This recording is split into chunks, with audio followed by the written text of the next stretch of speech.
We celebrate today the feast of the conversion of St. Paul.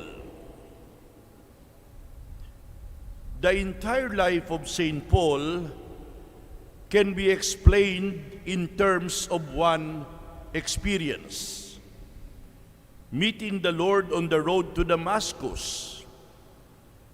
Paul was one of the fiercest persecutors of the church, of the early Christian community.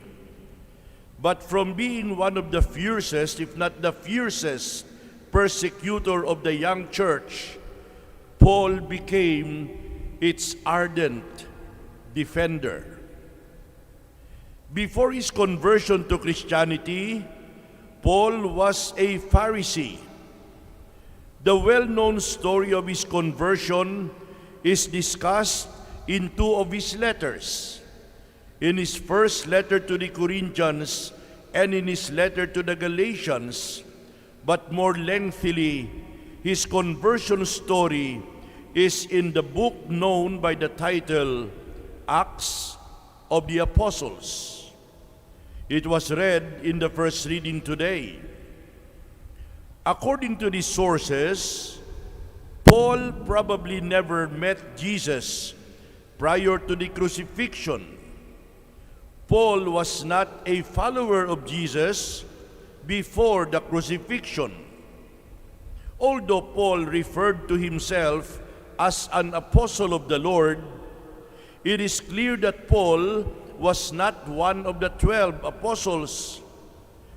The conversion of Paul took place only after the crucifixion, and the accounts of his conversion experience describe the event as miraculous, as supernatural, or otherwise revelatory in nature.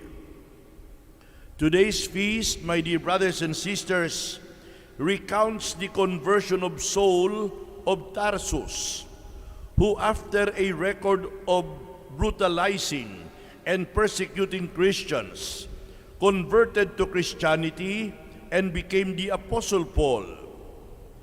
While on the road to Damascus to annihilate the Christian community there, Saul said he was blinded by a brilliant light, and he heard the voice of the Lord saying, "Saul, Saul, why are you persecuting me?" And Saul asked, "Who are you, sir?"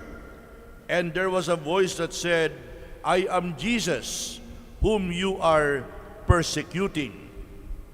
Saul's traveling companions heard the voice also, but they did not see anyone, and when Saul stood up, he was already blind. Saul's companions led him to Damascus, and for 3 days he was blind. He neither ate nor drank. Saul was cured and attended by a disciple named Ananias. Saul's vision was restored after something like scales fell from his eyes. Saul was baptized. He became a Christian. And Saul later took the name Paul and became one of the chief founding voices of early Christianity. My dear brothers and sisters, the story of Paul's conversion is known as the most famous and the most beautiful conversion story ever told. The story of his conversion is one of the most touching miracles in the history of the early church. God also invites us to a daily conversion.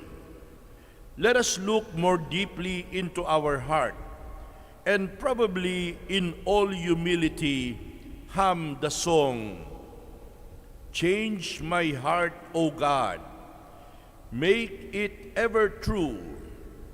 Change my heart, O God, may I be like you. You are the potter, I am the clay. Mold me and make me. This is what I pray. My dear brothers and sisters, at the end of his life, Paul said, "It is no longer I who live, but it is Christ who lives in me." The blasphemer and persecutor became an apostle. Amen.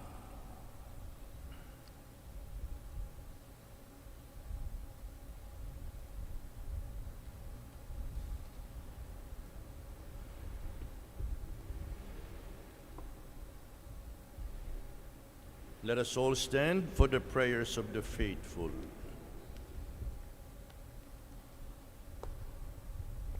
Let us present our prayer